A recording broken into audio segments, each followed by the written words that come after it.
السلام ایک مرتبہ کا علیکم۔ واقعہ ایک ہے عیسائی لڑکی اور کہ غوث پاک کا ایک واقعہ عیسائی سنیے، لڑکی ماشاءاللہ تھی بہت اچھا واقعہ جو ہے، بغداد میں سنیے، رہتی دل تھی دہلانے والا واقعہ۔ ایک عیسائی لڑکی تھی جو بغداد میں رہتی تھی، اور حضور غوث پاک رضی اللہ تعالیٰ سے اس کا دل لگ گیا تھا۔ چراغ ہے میرے مرشد سرکار غوث پاک۔ ایک یہودی لڑکی غوث پاک سے محبت کرنے لگی، پیار کرنے لگی، اور ان کی کنیز ہو گئی۔ اتفاق سے اس کی شادی کے دن آئے سبحان اللہ، بے شک بے شک۔ تو اس نے اپنے ابا سے کہا کہ میری شادی کے دن غوث پاک کو بھی دعوت دینا، غوث پاک بھی تشریف لائیں گے۔ کہا ٹھیک ہے، دعوت دیں گے۔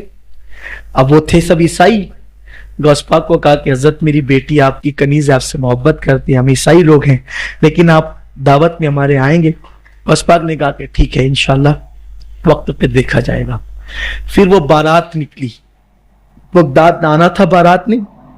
اب جب بارات نکلی تو راستے میں ڈاکوؤں نے اس کو بہت اچھا۔ قتل کر دیا، دولہے کو ہی قتل کر دیا۔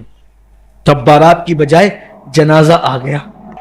جب جنازہ آیا تو اس کی تو خوشیاں لٹ گئی، مسائل ہو گئے۔ اللہ، بے شک بے شک، اللہ اکبر۔ ماشاءاللہ۔ اس کے باپ نے کہا بیٹی سے، بیٹی تو سہاگن بننے سے پہلے بیوہ ہو گئی۔ اس نے کہا ایسا نہیں ہو سکتا، اس نے کہا ایسا نہیں ہو سکتا۔ کہا بیٹی اس کا جنازہ آ رہا ہے تیرے ہونے والے شوہر کا، اس کی گردن کاٹ لی گئی، اس کی روح نکاح، ایسا نہیں ہو سکتا، میں غوث پاک کی کنیز ہوں، میرے گھر سے خوشیاں کبھی روٹ نہیں سکتی، میرے گھر سے خوشیاں کبھی روٹ نہیں سکتی، میں غوث پاک کی کنیز ہوں، مصیبت میرے دروازے پہ آ نہیں سکتی، میں غوث پاک کی کنیز۔ کہا بیٹی وہ مر گیا ہے۔ اس کا باپ نہیں جانتا تھا غوث پاک کی شان کیا ہے۔ کہا کچھ بھی کرو، وہ جنازہ ابھی اٹھانا نہیں جب تک کہ میں مدرسہ قادریہ اور خانقاہ قادریہ میں حاضری دے کر کے نہ آؤں۔ تو کہا بیٹی وہ مر گیا، اس کی آخری صورت دیکھ لے۔ کہا نہیں، جب تک غوث پاک کی خانقاہ میں نہ جاؤں اس وقت تک کہ میرے ہونے والے شوہر کا جنازہ نہ اٹھایا جائے۔ اس کے بعد اس کو لے جایا گیا، خانقاہ میں گئی، مدرسہ قادریہ میں میرے مرشد غوث پاک درس دے رہے تھے، قدموں پہ گر گئی، کہنے لگی مرشد میں نے تو محبت آپ سے کی ہے، میں نے تو الفت آپ سے کی، یہ اور بات ہے میرا مذہب عیسائی ہے، لیکن پیارے تو زہرا کا لال ہے، تیرے یہاں مذہب نہیں دیکھا جاتا، تیرے یہاں تو سب کو لگایا جاتا ہے۔ کہا ہوا کیا؟ کہا کہ خوشیوں کی سوگات آنے سے پہلے روٹ گئی، باہر سے پہلے خزاں آ گئی، گھر بسنے سے پہلے اجڑ گیا، اور وہ بھی تیرا کہلانے والی ہوں، تیری کہلانے والی ہوں، تیری کنیز کہلانے والی ہوں۔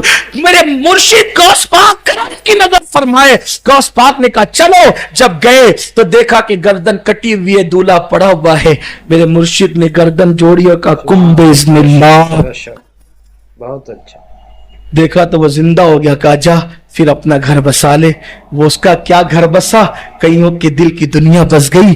انہوں نے کہا اب شادی بعد میں رچے گی، پہلے تو ایمان کی رمق رچے گی، اور وہ سارے عیسائی کلمہ پڑھ کے مسلمان ہو۔ یہ ہے غوث پاک کی شان۔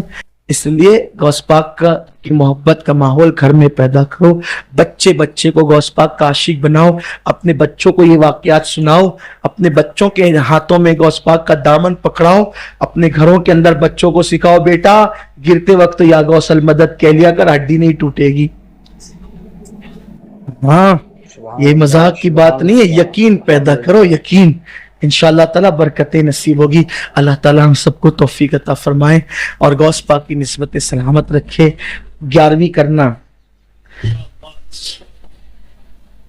چاہے گلاس پانی پر ہی کرنا مگر کرنا، اور اگر اللہ نے توفیق دی تو شکر بھی رکھ لینا۔ اللہ نے اور کشادگی دی۔ میں نے دیکھا جن کے یہاں ہر مہینے پابندی سے 11ویں ہوتی ہے، مصیبتیں بھاگ جاتی ہیں، کیونکہ ہر مہینے غوث پاک، بلکہ ہر مہینے کیا یار روز غوث پاک کا نام لیا کرو، ان کی برکتیں نصیب ہوگی۔ اللہ تعالیٰ میرے مرشد